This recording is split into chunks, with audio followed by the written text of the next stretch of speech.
अस्सलामुअलैकुम and welcome back to my channel. तो जी क्या हाल है आप सब लोगों के, उम्मीद करती हूँ बिल्कुल ठीक ठाक होंगे।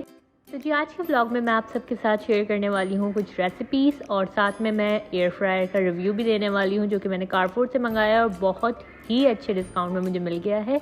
तो वो सब कुछ मैं आज आपके साथ शेयर करूँगी। जी नाश्ते में आज मैं बना रही हूँ वेजिटेबल पेटीज़। तो उसके लिए मैंने 3 आलू को बॉईल कर लिया था और अब मैं इसे मैश कर रही हूँ। अब इसमें हम डालेंगे आधा टीस्पून कुटी मिर्च, आधा टीस्पून चाट मसाला और थोड़ी सी बिल्कुल काली मिर्च और थोड़ा सा नमक डाल देंगे। साथ में मैं डाल रही हूँ इसमें आधा टीस्पून सोया सॉस और हॉट सॉस डालूँगी। उसके अलावा इसमें डालेंगे हम एक प्याज जो कि मैंने अच्छे से चॉप कर ली है। उसके साथ ही हम डालेंगे कैप्सिकम और 2 हरी मिर्च डाल दी है मैंने इसमें बिल्कुल बारीक चॉप करके। तो जी आज हम पफ पेस्ट्री से नहीं बनाने वाले हैं पेटीज, हम बनाने वाले हैं फ्रोज़न पराठा से, जो कि यहाँ से टूट गया। मुझसे सारे ही टूट गए इस तरफ से क्योंकि मैंने टेढ़े रख दिए थे फ्रिज में, जिसकी वजह से वो बेंड हो गए थे। तो जी बस उस पराठे के हमने 4 पीस कर लेने हैं। एक पराठे से हमारे 2 पेटीज रेडी हो जाएंगे। पहले एक स्लाइस लेना है हमने, उस पर रखना है अपना बैटर, उस पर रखनी है चीज़ थोड़ी सी और उसके ऊपर हमने दूसरी शीट रख देनी है। अब बस एग वॉश कर लेंगे हम इसे। एग वॉश को लोग समझते हैं अंडे में कुछ और चीज़ भी मिक्स करनी होती है, कुछ भी मिक्स नहीं करना होता है, बस उसको अच्छे से बीट कर लेना होता है और इस तरह से लगा देना होता है। तो जी ये मैंने तकरीबन 20 मिनट में पकाए थे ओवन में, क्योंकि ओवन मेरा माइक्रोवेव ओवन है इसलिए वो घूम कर होता है, इसलिए उसमें टाइम लगता है ज़्यादा। वरना वैसे आप ओवन में बनाएंगे तो ज़्यादा से ज़्यादा 8 मिनट्स लगेंगे। एयर फ्रायर में भी सेम टाइम होगा। तो जी बस नाश्ता चल रहा है और हमारा जो एयर फ्रायर आने वाला था उसका भी हमें मैसेज आ चुका है कि कुछ ही देर में वो डिलीवर हो जाएगा। तो मैं उसका आपको पूरा रिव्यू देने वाली हूँ। आज रात में दूंगी मैं आपको रिव्यू अच्छे से। तो जी नाश्ते के बाद मेरे हस्बैंड तो चले गए थे ऑफिस और मैंने शावर वगैरह ले लिया था। अब कर लेते हैं फ़ौरन सफाई। तो टेबल वगैरह साफ़ कर लेते हैं। टेबल तो बस हर वक्त ही गंदी हो जाती है, कुछ ना कुछ गिरता ही रहता है इस पर। ये टेबल क्लीन करने के लिए मैं लाई थी ये कपड़ा और ये बिल्कुल ही बेकार है, अजीब। मतलब अभी तो सही साफ़ कर रहा है लेकिन जब गीला होता है, जब स्प्रे करती हूँ मैं, तो उसके बाद धुआं आने लग जाता है पूरी टेबल पे। इस वजह से बिल्कुल यूज़लेस रहा है मेरे लिए और टिश्यू से ही मुझे एंड में साफ़ करना पड़ता है।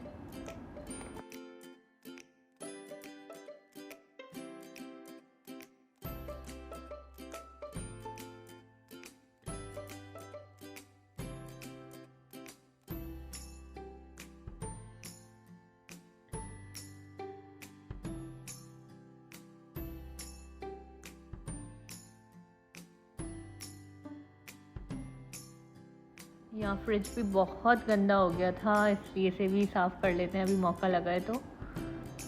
फ्रिज तो बहुत ही गंदा हो जाता है क्योंकि किचन में हाथ गंदे होते हैं, मेरे काम कर रही होती हूँ तो मैं उसी से खोल देती हूँ फ्रिज बार बार, तो बहुत ही गंदा हो जाता है। इसे भी जल्दी जल्दी साफ़ करना पड़ता है।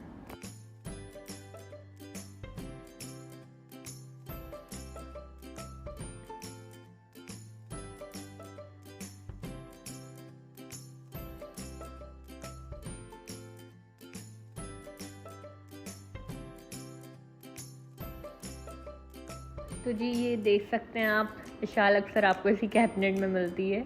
जब भी आती है वो इस कैबिनेट में बैठ जाती है, क्योंकि मैंने अब बाहर बैंड जो लगाती थी पहले अब छोड़ दिए थे कुछ टाइम से, क्योंकि शाल ने किचन में आना बंद कर दिया था तो मेरी आदत ही ख़त्म हो गई बैंड लगाने की।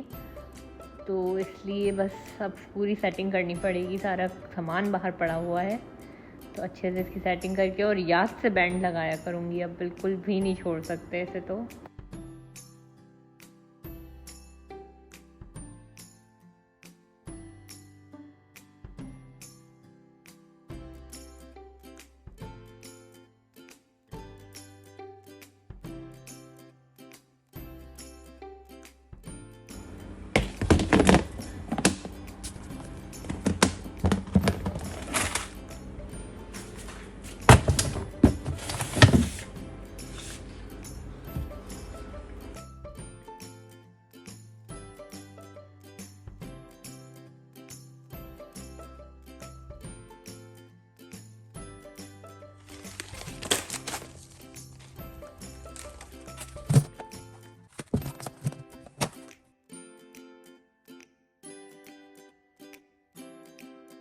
फाइनली ये हो चुका है सेट और हम अब बाहर जा सकते हैं आराम से।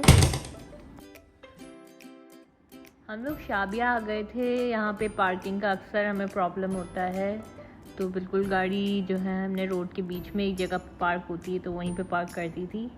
उसमें भी बहुत मुश्किल हो जाती है कभी कभी।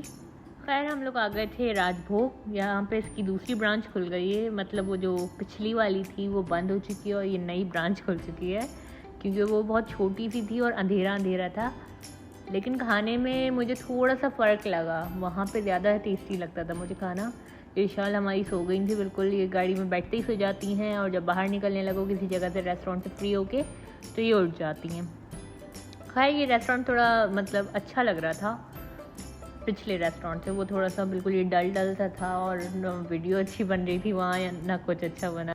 प्राइसेस भी थोड़ी सी इंक्रीज़ किए हैं लोगों ने, जैसे कि 1-2 दिरहम बढ़ाए होंगे, ज़्यादा नहीं। और लेकिन इन्होंने प्रेजेंटेशन काफ़ी बेहतर कर दी है अपनी। ये देख सकते हैं आप लोग, पानी पूरी शॉर्ट्स थे ये, और ये बहुत ही टेस्टी थे। मुझे बहुत ज़्यादा क्रेविंग हो रही थी पानी पूरी की, इसलिए आज हम आए थे बाहर।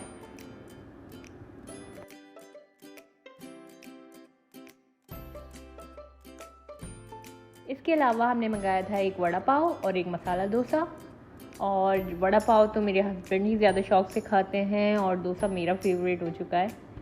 तो जी बस खा पी के हम लोग निकल गए थे वापस अपनी गाड़ी की तरफ जा रहे थे, क्योंकि पार्किंग थोड़ी दूर मिलती है, मैंने बताया था आपको। विशाल भी उठ गई थी और वो गोद में आ चुकी थी और स्ट्रॉलर हम खाली चला रहे थे एज़ यूजुअल, यही होता है हमारे साथ हमेशा। तो जी ये आ गया था हमारा एयर फ्रायर। ये है इसका मॉडल, कैनवुड का है ये। मैंने ये ब्लैक कलर में मंगाया है और इसका मतलब जो साइज़ है वो 3.8 लीटर का है। इसकी सबसे ख़ास बात ये है कि इस टाइम पे ये मिल रहा है 370 दिरहम्स तक का होता है, लेकिन मुझे ये मिला है 200 दिरहम्स में, वो भी कारफोर से, क्योंकि उधर नवंबर सेल आई हुई थी तो इसकी वजह से 230 समथिंग हो गया था। पर उसके ऊपर एक और कूपन था जिससे मुझे ये 200 का पड़ गया। तो ये बहुत ही सस्ता मिल गया मुझे, क्योंकि अभी तकरीबन 7-8 महीने पहले मेरे सास ससुर आए हुए थे तो वो लोग लेके गए थे यहाँ से, तो उन्हें तकरीबन 300 दिरहम्स का तो मिला ही था, मतलब इससे कम का नहीं मिला था, और उन्हें वाइट में मिला था। ऑफ़र ये सिर्फ ब्लैक पे थी, इसलिए हमने ब्लैक ही मंगा लिया और बहुत ही सस्ता मिल गया मुझे, क्योंकि यूज्ड में मिल रहे होते हैं 200 दिरहम तक के कैनवुड के, लेकिन बहुत ही सस्ता मिल गया मुझे न्यू में। तो ये बड़ी अच्छी चीज़ है और कारफोर से ही मिला है, तो मतलब अच्छी चीज़ मिलती है वहाँ से। तो जी इसमें अभी जिंगर बना के चेक करते हैं, जिंगर चिकन। अभी हमने इस पर कुछ ख़ास ऑयल नहीं लगाना, अगर लगाया तो बिल्कुल हल्का सा ऑयल लगा दूँगी, वरना इसकी ज़रूरत बिल्कुल नहीं होती। बस बटर पेपर याद से लगा लें ताकि आपका एयर फ्रायर गंदा ना हो, वरना बहुत मैसी हो जाता है, बार बार मतलब साफ़ करें बेकार रहता है। इसलिए बेहतर है बटर पेपर लगा लें, तो इतनी टेंशन ही नहीं होती बिल्कुल भी साफ़ करने की। आप टिश्यू से भी क्लीन कर सकते हो अगर ऑयल आ जाए तो, वरना तो बिल्कुल ही नहीं गिरता ऑयल। और कोशिश करें कि बटर पेपर जो है ज़्यादा बड़ा ना लगाएं, वरना वो जल सकता है ऊपर, तो छोटा सा ही लगाना चाहिए। मैंने अभी भी थोड़ा बड़ा ही लगा दिया था, लेकिन इससे भी छोटा लगाना चाहिए। तो जी मैंने इसे 195 डिग्री पे बनाया था, 15 मिनट के लिए रखा था, और 8 मिनट बाद मैंने चिकन को फ्लिप कर दिया था एक बार, और वो बिल्कुल परफेक्टली रेडी हो गई थी। ये थोड़ा सामान भी मंगाया था मैंने कारफोर से ही, इस पर भी अच्छी ऑफर्स आई हुई थी, तो इसलिए मैंने सोचा अभी ही मंगा लेते हैं, एक्स्ट्रा रख लेते हैं, आगे काम आ जाएगा। क्योंकि अक्सर ऐसा होता है जब हम मंथली ग्रॉसरी करने जाते हैं तो कोई ऑफ़र नहीं लगी हुई होती, तो इसलिए बेहतर है कि पहले ही लेके रख लें। तो जी हमारी चिकन हो गई है बिल्कुल रेडी, जूसी भी थी काफ़ी, और मतलब इतना कोई ख़ास फ़र्क नहीं लग रहा था डीप फ्राई और एयर फ्राई में, तो इसलिए बेहतर है ऐसे ही बना लें, इससे ऑयल भी बचता है और अपनी बॉडी भी हेल्दी रहती है। तो जी अभी बर्गर्स बना रहे हैं, मेरे हस्बैंड भी हेल्प कर रहे थे। बस बर्गर में हमने कोई एक्स्ट्रा सॉसेस नहीं डालनी, सिंपली हमने मेयोनीज़ लगाई, लेटस रखा है, चिकन रखी, चेडर रखी ऊपर, और बस रेडी है बर्गर। उसके साथ ही ये मैंने चिकन पॉपकॉर्न मंगाए थे तो वो भी ट्राई कर रही थी, फ्राइज़ के साथ ही रख दिए थे मैंने। फ्राइज़ बनाने के लिए मैंने बस मेन्यू पे टैप करके फ्राइज़ पे सेट कर दिया था उसे, और वो डायरेक्टली बन जाता है, इतनी टेंशन नहीं होती। तो जी ये बाकी बर्गर्स भी रेडी हो रहे हैं। तो जी बर्गर्स हो गए हमारे रेडी, साथ फ्राइज़ भी रेडी हो चुके हैं। मुझे ये वाले फ्राइज़ पता नहीं क्यों बिल्कुल भी अच्छे नहीं लग रहे, सादिया वाले। एक और आते हैं वो थिन फ्राइज़ होते हैं थोड़े, वो बहुत ही टेस्टी होते हैं, ये थोड़े थिक होते हैं, तो इसलिए शायद इनमें इतना टेस्ट नहीं आ पाता। तो जी बस अब ये हो जाएगा आज का हमारा डिनर, यमी यमी सा। ये वैसे चिकन पॉपकॉर्न मैंने शाल के लिए मंगाए थे। तो जी डिनर हो चुका है, आज का दिन भी गुजर चुका। बस एयर फ्रायर को साफ़ करूँगी और फिर बस सारे काम हो गए मेरे। तो जी आज के ब्लॉग को भी यहीं पे एंड करते हैं। उम्मीद करती हूँ आपको पसंद आया हो। तो प्लीज़ मेरी वीडियो को लाइक कीजिएगा और मेरे चैनल को सब्सक्राइब कीजिएगा और इसी तरह से मुझे सपोर्ट करते रहें। अपना बहुत सारा ख्याल रखिएगा और दुआ में मुझे याद रखिएगा। फिर मिलेंगे न्यू ब्लॉग में, तब तक के लिए अल्लाह हाफ़िज़।